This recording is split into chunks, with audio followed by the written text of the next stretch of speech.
Hey everybody, and welcome to the UFC Fight Night Barboza versus Lee Aftermath. And this is going to be the pilot episode of Mixed Martial Analysis. This used to be the Punchline, and I was thinking about the name, and I was like, man, that's just so fucking broad, right? It could apply to comedy. I saw a couple podcasts on iTunes with the same name that we're talking about boxing.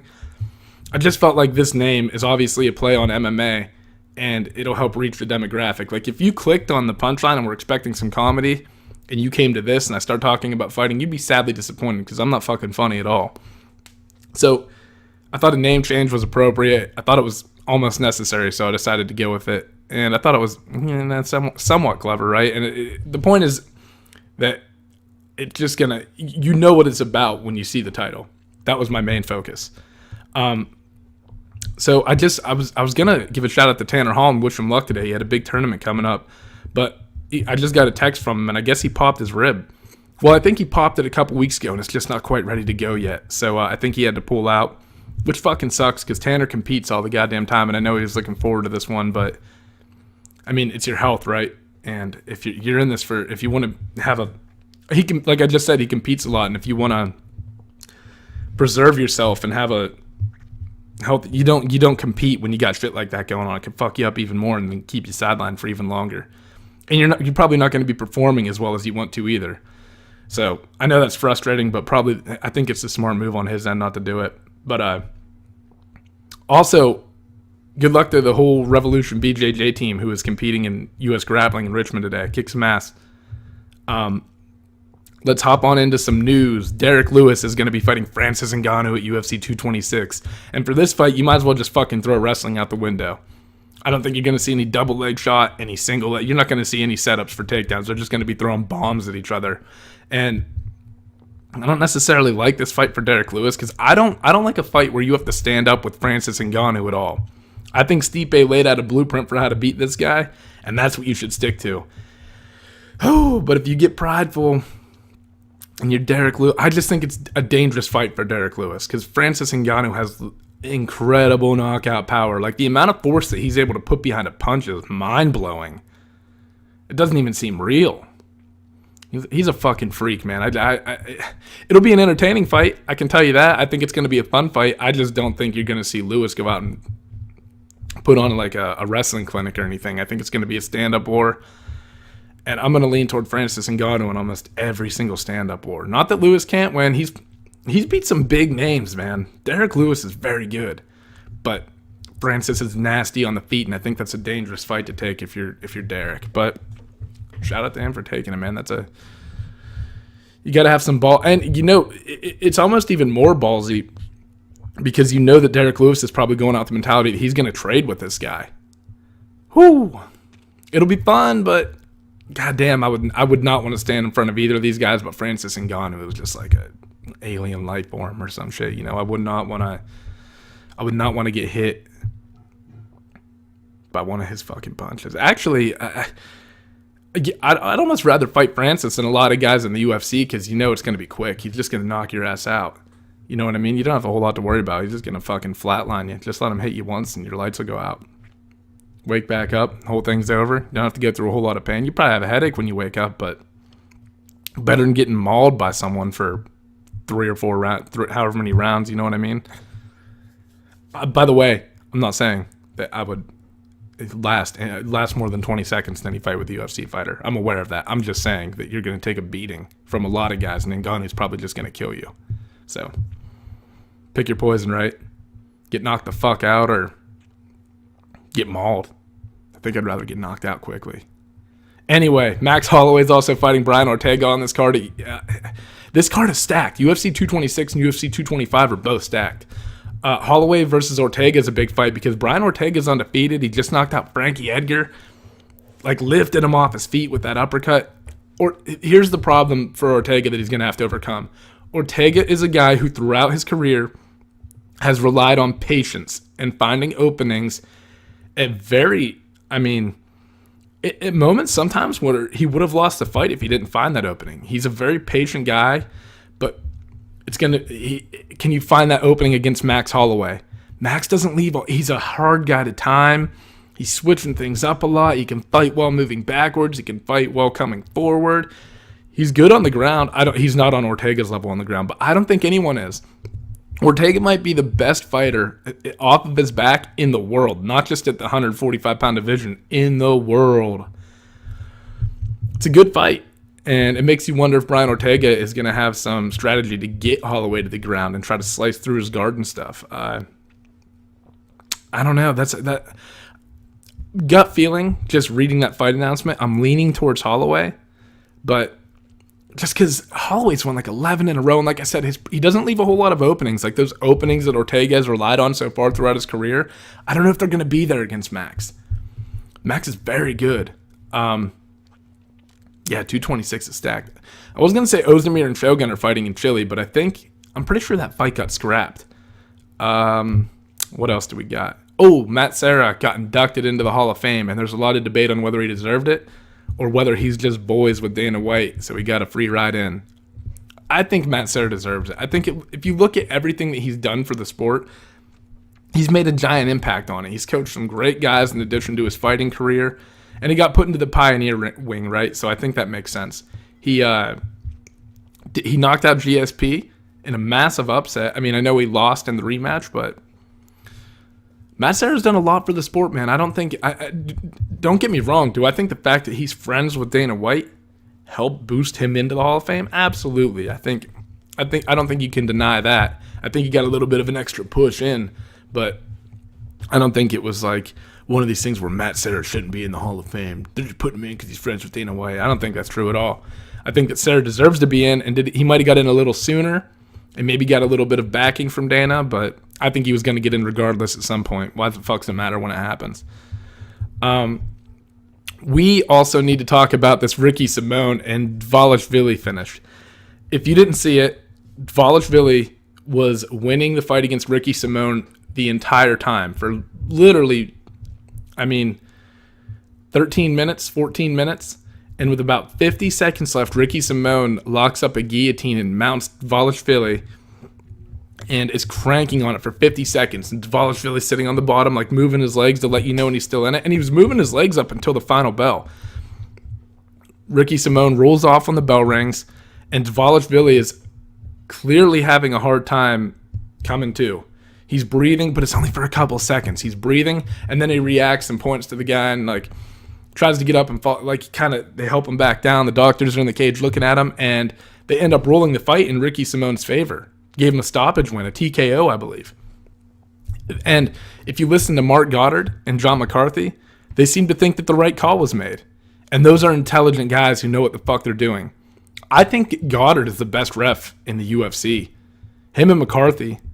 I think that Herb Dean's very good too, but I think he's been slipping. I think Goddard's the best. When I watch Goddard, he very rarely makes mistakes. And usually, I saw a post by John Anik too, usually you defer knowledge to those guys because they know what the fuck they're talking about. But in a situation like this, man, this is tough. Because think about this. If you had a guy mounted and you were beating his face in until the bell rang and he got up and he was wobbling around everywhere and he fell back down, it's not like he can't answer the bell. There's no more rounds after this. And this is how I think you should analyze it. Well, you can't because it's a hypothetical. I was going to say that you should analyze it if Dvalishvili could have gotten back up and answered the fourth round bell had there been a fourth round, but there wasn't. If this was a 5-round fight, we would have we'd have a way better understanding of what the outcome should be, right? Because if you can't answer the bell, you can't fucking fight. But in a 3-round fight, the fight's over. And you dominated most of the fight. And you rode off, and did it take you a couple seconds to come to? Yeah. But like I said, if you had someone mounted and were beating the fuck out of them, and they were a little bit wobbled and rocked and they were disoriented when they got up, they didn't lose the fight because they made it to the final bell. And Dvalishvili was kicking at the final bell.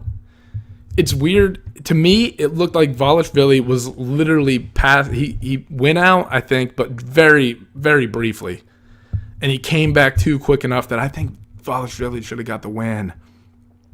I really do. I not really do.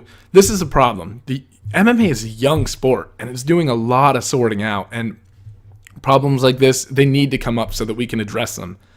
Yeah. I don't know. They'll implement a rule. They'll figure it out, they'll implement a rule, and then only half of the athletic commissions will adopt it or whatever. It's one of the biggest problems that we have is the fact that we don't have a unified rule set in every state that you fight in. That's so strange. It's not like if you were in the NFL and you were like, all right, guys, well, like my favorite team's the Eagles, so we'll just use them for example. Like, all right, guys, hey, we're heading out to play San Francisco this weekend. Just keep in mind that when you're in California, you can't do this. That's fucking ridiculous. That doesn't make any sense in no sports work. The closest example I can think of, I don't know much about baseball, and I'm probably getting the division wrong, but I don't think pitchers can hit in the American League, right? That's probably the closest thing I can think of, but even that is well defined. We have all these different rules, and you'll hear them say before the fight, they have not adopted the unified rule set. Well, then how the fuck is it unified? We need to figure that out. This shit needs to be solved. Like I said, there's no other sport that you travel from state to state and you have to learn a different set of rules in. And I understand that fighting's unique and that, like, I just don't think you should force fighters to learn different rules. It doesn't make any sense to me. There should be one rule book that every athletic commission adopts. I don't know. That needs to be solved. I think it's ridiculous to expect coaches and fighters to know where they have enough to worry about. They're trying to go in there and get in a fucking fist fight with someone. And when you get into a fight like that, you know, especially if you're rocked or something, the rules all might start merging together and you just don't know what's legal and what's not, and you start throwing stuff. I tend to think that that's what happened with Eddie Alvarez. I don't think he's like a malicious person or a bad person. I think it's just like when you're in a state like that and you're disoriented and you don't really know what the fuck's going on, it's not like you're thinking, all right, you're just trying to survive. You're not thinking like, okay, what state am I in? Is it like, you can make the argument that it's the fighter's responsibility to know the rules, but I think that I don't think they should have to do that. I think that the rules should be very well understood, very well defined, and universal across the United States and the world, probably. The world's kind of hard. I know when you get into other countries, but at least the United States, we could figure that much at least out, right? Like if you're fighting in the U.S., you know what the fuck you're in for here. And then slowly move toward having the entire world agree upon something like that. All right. So coming into this card, I was 3-6 since we started keeping track of the fights that I picked. On this one, I went 6-0. I didn't do too goddamn bad. And I say that right, but like a lot of the ways that the people won, especially David Branch, I thought David Branch was going to play a clinching, like get into the clinch and take people down. It's not like I knew how they were going to, it's not like I picked how they were going to win correctly, right? So did I really fucking know? I think it's just a matter of luck on this one. But that puts me at 9-6 overall for the year, so we're finally back in the green for the picks. Betting, this one pissed me off. I would never take the risk on this, right? But if you would have parlayed all these bets together and bet like $100, you would have made $1,700 using the picks that I had. And I would never do that because I'm not that confident in picking fights because I know that they're just so... It's so hard to get them right. And they're so unpredictable and there's just so many different things that can happen. And if you look at the Barboza versus Lee fight, that's a good example because Lee was dominating the whole fight and Barboza's a guy who can change things like that. So, I don't know. I almost never bet on fights. But it's still depressing when you see that you picked them all right and you could have made a lot of money, right? But it's not like I would have taken the risk anyway. That brings us to negative $13.04 overall on the year. So we're still in the red, but we're getting back, right? And the picks are in the green, which is good. All right, let's recap the fights. Dan Hooker versus Jim Miller. Dan Hooker landed a brutal knee on Jim Miller. And Jim Miller's a guy who's getting up there in years, man. He's been around the game for a long time. But I think he's dropped like 4 or 5 in a row now. And he's one of those guys who... And I hate to say it, you're gonna hear me say this a lot about a lot of the fighters who I grew up watching. Like when I first got into the UFC, I was in it in like the Chuck Liddell days and the Rampage days, and when Rampage and Rashad Evans were on that kind of shit, right? Like, but those guys are starting to phase out now, and Jim Miller is one of those guys who they're just getting kind of swallowed up by this new wave of MMA and this new wave of athlete that's coming in. Dan Hooker looked brilliant, and I think the move up to 155 from 145 was the best decision he could have made for his career. He looked so fucking good, and that knee that he landed was beautiful. And Miller's a tough motherfucker, though. You don't see him get knocked out like that often. He's always in the fight. He's always pushing forward. He's always being aggressive. Also, I thought this was a fight that Hooker was going to win moving backwards and tagging Miller with some counters, and I thought he'd win by decision because I think I said in the last one, Miller's tough, man. He's going to be hard to put away. Hooker said, fuck that, backed him up against the fence and landed that beautiful knee. Hooker looks good. And you can even, when you look at Hooker's frame and his body and everything, he looks so much better at 155. He's so much healthier. You can tell he's not depleting himself. He looks like a more complete fighter. Things are coming together for him more smoothly. Just looks good, man. I'm excited to see what this guy can do at 155. He's going to be stepping up into some, not quite top 15, but he's going to be fighting guys that are going to get him on the brink of being ranked pretty soon. He's going to keep an eye on this kid. He's going to be fun to watch. Aljamain Sterling fought Bret Johns and won in a pretty dominant decision. Sterling's good too. 135 might be the second best division in the UFC. I don't think a lot of people would agree with me, but you got Dominick Cruz, Thomas Almeida, TJ Dillashaw, John Lineker, Jimmy Rivera, Marlon Moraes, Cody Garbrandt. You got a lot of talent. Aljamain Sterling, right? This Bret Johns kid was undefeated up until he fought Sterling. Lot of talent at 135. That bantamweight division is stacked. And I think it's relatively new. I mean, it's not real new, right? But it's kind of new. It's not as solidified as 185, 205, 170 and shit. So I don't know that it gets all the credit. I think that's a lot of the reason that Mighty Mouse, people are kind of skeptical about how good he really is. Like, what level of competition is he facing? 135 is kind of in the same boat. And I don't know. I personally think it's the second best regarding talent and depth. Not just the talent at the top, but the depth of the talent. It's a very tough division. Rafael Santos in there. Yeah, man, there's a lot of killers in there. Who else is Burgos? Is he in there? I might have that wrong. I might have that. He might be at 45. Anyway, point is, very good division, and for Aljamain Sterling to pick up a win like that over an undefeated. He just won his last fight by calf slicer. Bret Johns did. And Sterling showed you a little bit of everything. He showed you that he's good on the feet. Sterling has very good head movement. He's competent on the ground. Shut down a guy in John. That was his specialty, right? Jiu-jitsu and stuff. And Sterling kind of shut it down, man. Sterling's very good. Next, let's move on to the middleweight bout between Thiago Santos and David Branch. David Branch hit Santos with a big right hand and turned the lights off. I thought if someone was going to win by knockout in this fight, it would be Thiago Santos. He's big. He's aggressive. He's marching forward. And my initial thoughts on this were that David Branch was going to win this fight by being smart and stuffing a lot of that aggression that Santos brings to the table by pushing him up against the fence and negating some space and stuff that's going to give him the ability to land these massive bombs that he lands. And he got him up against the fence, but he finished it with punches. People forget how fucking good David Branch is, man. He defended the 185 title in World Series of Fighting and the 205 title. We held them both simultaneously and defended them both. It's very hard to do. He lost to Rockhold, but goddamn, man, Rockhold is, we're talking upper echelon of that 185-pound division. Luke Rockhold is scary good. And you've got, up at the top, you've got Rockhold, Romero, Whitaker. Weidman's still up there, right? He's kind of flirting around up there. For that to be his second fight in his return to the UFC, that's a tall order. Luke Rockhold is no joke, man. It would have been very impressive. And Branch had him hurt. He hit him with he was landing those Rockhold hangs that chin in the air sometimes and then gets him tagged. David Branch is good. I think he's only lost 4 or 5 fights. He won a ton in a row in World Series of Fighting. Guy who shouldn't be overlooked. He's a veteran. He got experience.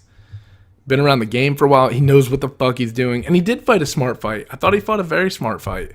Just didn't win the way I expected him to win. I thought he'd rely a lot on his grappling, and he didn't. Next, Justin Willis versus Chase Sherman. So this fight, I was kind of right. I thought that Willis moved a lot more than he did.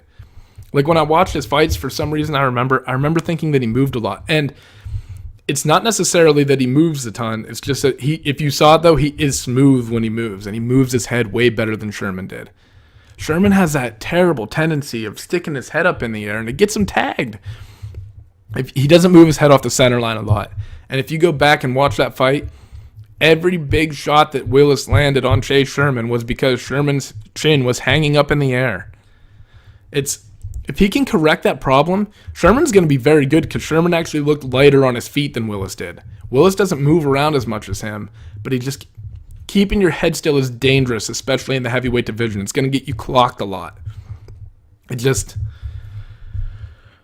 I don't know. I thought Sherman looked good. If there are just little things that guy can clean up that are going to push him to the next level. If he can do that, he's going to be fine. I know he's got some losses, but their thing in heavyweight, for some reason, man, it's like the older you get, the better you get at heavyweight. And he had his moments too. You know what I mean? I thought he didn't look terrible. His biggest flaw is head movement. If you can just move that head and get some smoothness to it too. Like, you can't hang it here and move your feet around. His head moves with his body, right?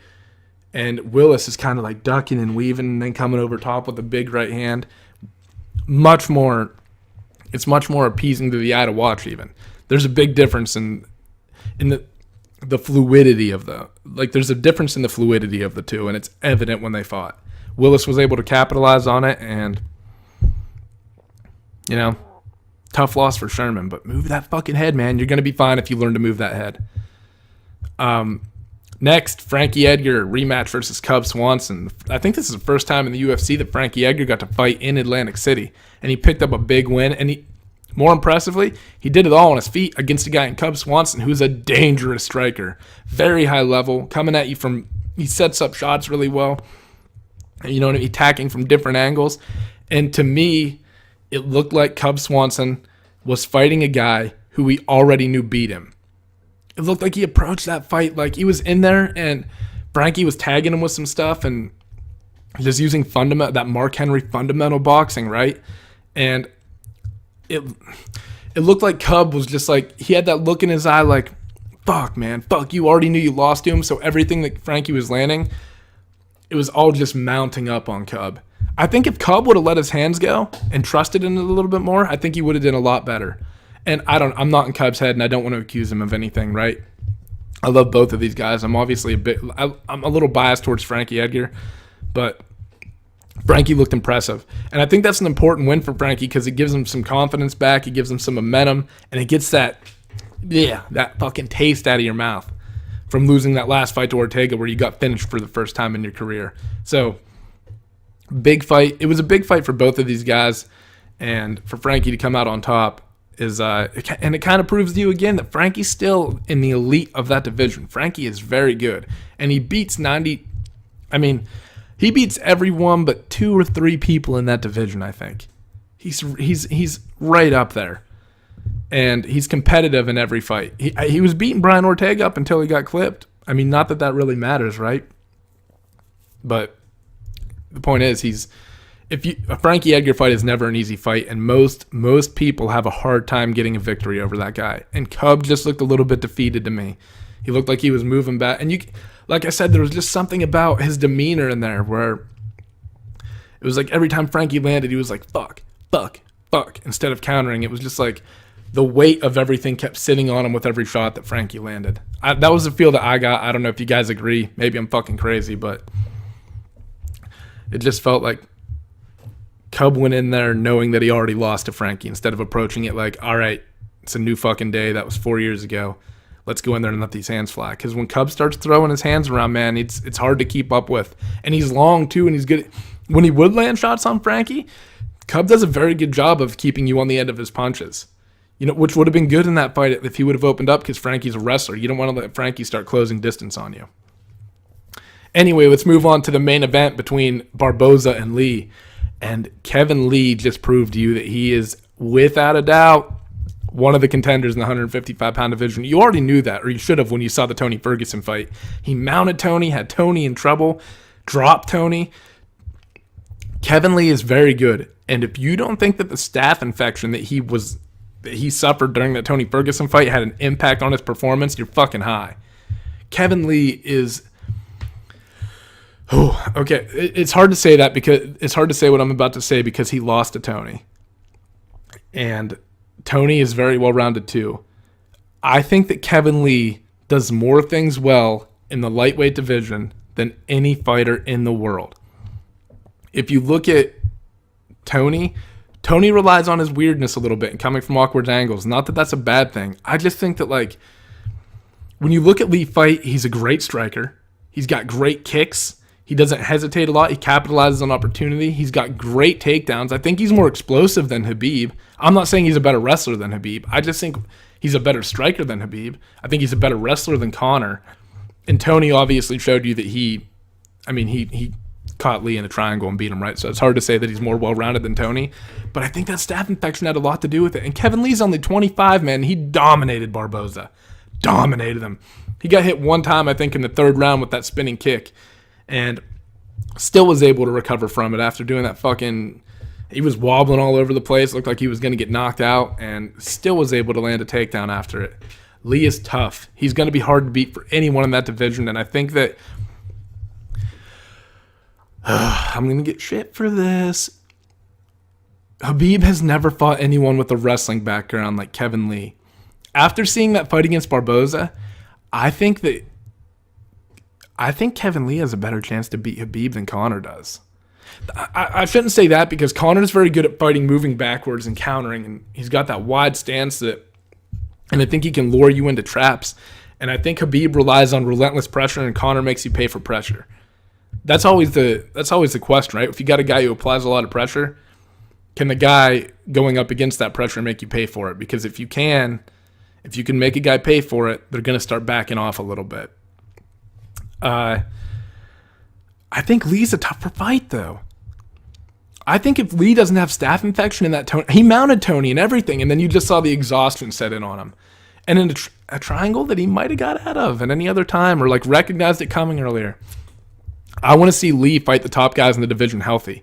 And now Khabib, Tony, and Kevin all have wins over Edson Barboza. So you have a common denominator there, right? That you can kind of look at and say, okay, who won more impressively? And there's an argument for all of them. Here's what impressed me about Kevin Lee. Lee was standing up with Barboza and winning a lot of the exchanges and then mixing in his takedowns. When you look at Khabib, he was relying on and Khabib probably dominated him in a more decisive fashion just because he took Barboza into his world and didn't let him out of it. Kevin Lee welcomed him into it. Like he was like, "All right, if you want to stand here a little bit, let's stand. Like I'm not afraid to come into your world and do some striking." And he looked good doing it. That was the impressive part. And then Tony Ferguson has a finish over him, though. But that was a back-and-forth fight for the first round when Tony fought Barboza. I think there's a good argument that Kevin Lee has the most impressive win over the only common opponent between all three of them. And, again, I'm going to get shit for this. I just don't think that Khabib has fought a really, really strong wrestler like Lee. Someone who's really going to stuff those takedowns. Rafael dos Anjos, maybe. But even that, I don't think Rafael dos Anjos is on the level of wrestling that Kevin Lee is, or like with a background like that. I think Kevin Lee's going to be very hard to take down if Khabib fights him. We just haven't seen it yet. I know Khabib's been running through people, and he's 26-0 now or whatever, but man, I just have a feeling that Kevin Lee's the baddest motherfucker in the division. You take that staph infection away, I think he might beat Tony. I don't know, though. That's a what if, right? Shouldn't really speculate, but point is, I'm very impressed with Kevin Lee. He's got his shit together. He's on a roll right now. I mean, picking up a win over I know he lost to Tony, but Jesus, he's winning most of his fights. He's fighting high-level competition, and he's showing you each time that he's getting better. Yeah, I can't. And if you listen to Joe Rogan's podcast, he's a very intelligent kid, right? I think that podcast that Joe did was very important because it gave Kevin a platform to get his thoughts and stuff out there, and for people to hear him talk for an extended period of time, other than these interviews where he's trying to make a name for himself, just talking shit. There's a plan to it, right? I love Kevin Lee. I think he's got like that swag and stuff, right? Like he's calling people out, but it doesn't seem fake to me. Everything about Kevin Lee feels authentic. His shit talk, and he admits to it. He's like, my shit talking and stuff. Like, you got to talk shit if you want to make the money. And it comes natural to him. He's pretty good at it. If you look at that back and forth that he had with Tony Ferguson, that was hilarious on Fox after, who did Lee beat when they did that? I can't remember who fucking Lee beat, but he was going back and forth with Tony on Fox Sports 1 after the show, on the UFC like pre-fight show or whatever, or post-fight show. Anyway, let's figure out what's next for these guys. Let's start with the losers. Jim Miller. Like I just said earlier, you guys are going to hear me say this a lot about guys who I grew up and got into the UFC and started watching. Jim Miller needs to think about retiring. You've lost 4 or 5 in a row. But I don't have a right to tell anyone to retire. I just hate seeing fighters that I love go in there and get outclassed by a new wave and taking damage that I don't need to. Because here's the thing. When I say I want them to retire, I want them to retire because I feel like they still have a lot to offer to the sport, and I don't want to see their brains start to deteriorate because they're taking knockouts like that all the time. It's scary. And you want to see them get out and live like a healthy life afterwards and continue coach, especially a guy like Jim Miller. With the reputation he has, he's going to have an excellent post-fight career, still being involved in MMA, no doubt. I just think that Jim Miller's going to have a tough time hanging around with a lot of the guys at 155 anymore. It's going to be a rough go almost every fight you put him in. He might be competitive, but I just think he's going to get bested against a lot of those guys. For Bret Johns, that was his first loss, and I think a fight against Thomas Almeida would make sense. Almeida is a very high-level striker. Johns is like more of a submission artist, so it's an interesting matchup there. Almeida, I think, is coming off a loss, so that's a fight for me that makes a lot of sense at 135. Thiago Santos, maybe a fight against Paulo Costa, the guy who knocked out Johnny Hendricks at UFC 217. Paulo Costa is another guy who's a big guy. He's aggressive. That fight could be fireworks, and I think it makes a lot of sense. Jay Sherman, I don't really know what to do with Jay Sherman because if you look at the records, I think a fight with Stefan Struve kind of makes a lot of sense. Struve has suffered some brutal knockouts, but he's still ranked pretty high, right? So it doesn't make a whole lot of sense to give Jay Sherman a guy who's ranked higher than the guy that Justin Willis is going to fight. But I really don't know who you give him. He'll probably get someone a little lower on the totem pole than Struve, but I don't think Struve deserves to be ranked as high as he is. I hate to say that, but I just don't. Cub Swanson should fight. I was going to say Ricardo Lamas, do another rematch for him, but I don't know who Lamas is fighting. I think he's booked. So maybe the loser of whoever Lamas is. I can't think of it off the top of my head. So the loser of Ricardo Lamas and whoever he fights, Cub should get that guy. And for Edson Barboza, I think Justin Gaethje is a great fight. You've dropped 2 in a row now to Khabib and Kevin Lee. You have a loss to Tony sprinkled in there. Go fight Justin Gaethje. And Gaethje's a fight that if you're Barboza, if you're technical, it's a fight that you most definitely could win. And for Gaethje, it's a fight that he could win as well if he implements his... That's interesting because it's going to come down to technicality versus brawling. And Gaethje, if he gets inside and starts landing those leg kicks and negates all the power that Barboza has in his kicks, that's an interesting matchup. And both of those guys are... Gaethje's coming off that loss to Poirier, and before that he got knocked out by Alvarez. Barboza, like I said, has just lost 2 in a row. So that fight makes a lot of sense. I think that's the one that you're going to see next. For the winners, Dan Hooker. I like the fight against Paul Felder. And I think Felder might get booked against Iaquinta, but the winner of that would make a lot of sense to me. Paul Felder, Iaquinta. Let Hooker fight the winner. Aljamain Sterling. He keeps calling out Dominick Cruz, and I kind of get it. Cruz is injury prone, and he's not the most active fighter in the world, so it's not like... It's hard when all these fighters are continuing to stay active and Cruz is on the sideline to keep him as high as he is in the rankings, but it's also hard to strip him of that ranking because his only loss in the UFC, I believe, is to Cody, right? So, I don't know. Personally, I think Sterling should fight a guy like John Lineker. I don't think he should fight Cruz just yet, get one more win, and then start fighting this top 3. But, like, Jimmy Rivera is booked up against Marlon Moraes, and he already lost to Moraes, right? So, he had a loss before this win. I think a fight with a guy like John Lineker who has some serious power in his hands at 135 is a big fight for him. Show us that you can overcome that, and then we'll start throwing you to the guys at the top of the totem pole. David Branch, I think you should give him the winner of Jacare Souza and Kelvin Gastelum. I think those are both a good test for him. Gastelum, I think, most recently lost to Weidman and Jacare. Who did he just lose to? Or beat? Did he just beat Brunson?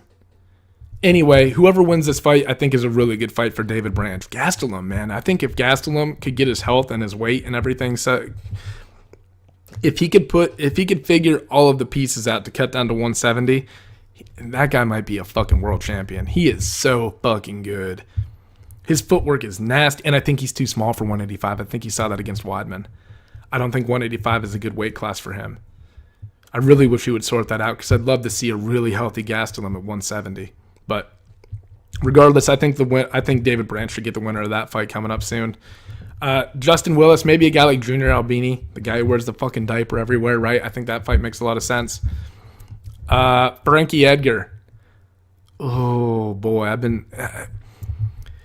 The problem is you've got Jeremy Stevens and Jose. 145 is kind of confusing right now, and it's going to take some sorting out to figure out what Edgar's going to do. Jeremy Stevens is fighting Jose Aldo. And if Jeremy Stevens beats Aldo, he's probably going to get the title shot whether Max or Ortega win. But if Jose Aldo wins and Max Holloway defeats Ortega, then Frankie Edgar's probably going to get the title shot against Max because they've never fought. However, if Jose Aldo wins and Ortega wins, you might see Jose Aldo get the title shot against Brian Ortega. Does that make sense? It's kind of confusing, but I think the only way Edgar gets a title shot is if it's against Brian Ortega. I don't think it's going to happen because he just got knocked out by him. The only way Edgar gets a shot is if Max Holloway defeats Ortega. But then, like I said, but Frankie has the tiebreaker over Jeremy Stevens if Jeremy Stevens beats Jose Aldo. So I think that if Stevens wins and Holloway wins, I think you're going to see Frankie fight Holloway. If Ortega wins, you're going to see the winner of Stevens-Aldo fight. So I think it's just going to depend on how that title matchup plays out, right? And if Holloway wins, and like I said, if Holloway wins, I think it goes to Frankie, basically, is what I'm saying. I don't think, because you're not going to want to see Holloway versus Aldo 3, and Edgar will hold the tiebreak over Stevens because he defeated him before. If Ortega wins, it's going to go to the winner of Stevens and Aldo, in short. And Kevin Lee, I don't know, man. It's going to depend on Conor because Tony Ferguson's going to be out for a while. If Conor doesn't fight, give this motherfucker Khabib. Fuck it. Give it to him. And if not, let him fight Dustin Poirier or Eddie Alvarez for the title eliminator for the next shot. I just think that, especially if Khabib, this is hypothetical here because I don't know who's going to win this fight. If Khabib and Conor were to fight and Khabib manages to pull off a win over Conor, then I think you have a hard time booking Khabib versus Tony, even if Tony's healthy, over Khabib versus Kevin Lee. Just because Ferguson and Khabib have shown to you that fight's very hard to put together. So, but if Conor, I don't know if Lee wants to stay active in the meantime. If so, I think a fight against Poirier and Eddie makes sense if Conor and Khabib gets booked. If not, I think you're going to see Lee fight Khabib while Tony's on the sideline trying to heal up. Good fight, man. Lee's growing on me, man. I mean, I knew he had a lot of hype around him coming in, but he's young. He's got a lot to learn. He's evolving at an insane rate. I think he's going to be a future champion regardless. It's just going to be like a matter of, is he ready to win it now at 25 years old? If he could do that against Khabib, any of those guys, if he could hold the title at 155 before he turns like 26, 27, that's uber impressive. That 155 division, man, still has a lot of figuring out to do. It's Saturday, so I guess Frank Mir and oh my god, why can't I think? Frank Mir and Fedor are fighting in Bellator tonight, so got a couple of legends clashing there. I'm gonna try to watch that one because I think it'll be fun. a lot of years in the making, right? Like, I know they're old as fuck, but it's still going to be entertaining. That's the thing with Bellator. They might pull in these old-ass guys, but things stay entertaining. I just don't know enough about Bellator. So I usually talk about the UFC because I haven't watched a lot of Bellator. Like, I know guys like Rory McDonald, Michael Venom Page, right? I know Gegard Mousasi went over there, but he's from the UFC just like McDonald is. Douglas Lima is very good. Bellator has an amazing 170-pound division. Maybe, I don't know if it's quite as good as the UFC's, but it's definitely chasing it. It's right on its coattails. Who else is in Bellator? Oh, Michael Chandler is probably, in my opinion, the best fighter in Bellator. He's the best fighter on the roster, in my opinion. Him or Rory McDonald, probably. Bellator is very good, and I want to start getting into it more so I can start talking about those fights as well, but I just, like I said, I started watching the UFC when I was young, and it's pretty, I just know the most about it, so I feel comfortable talking about it. And the access to UFC Fight Pass that they released is excellent, because you can go back and learn about guys that you don't know about who have already had fights in the UFC. But I am looking forward to the Bellator card tonight. I think it's going to be on Paramount, which used to be Spike TV, so if you have cable, it's going to be free. Make sure you check it out. I think that wraps everything up. We'll be back. The UFC doesn't have a fight card coming up for a couple weeks, so I might roll one of these out next week and just think of some topics to bullshit about for a while. But the next breakdown, I think, will be for the UFC 224 card, if I'm not mistaken. There might be, let me check. There might be a free one before that card, but I could have swore that they didn't fight again until like May 5th or some shit. Yeah, it looks like UFC 224, May 12th will be the next one that I'll probably do a breakdown for, but I'll do some like weekly episodes and just bullshit in between there. Maybe try a Bellator card. Well, it doesn't look like there's Bellator, but maybe try one of these smaller cards or some shit just for fun, just to learn more about it, you know? Anyway, that wraps everything up. Thank you guys for tuning in. Bye-bye.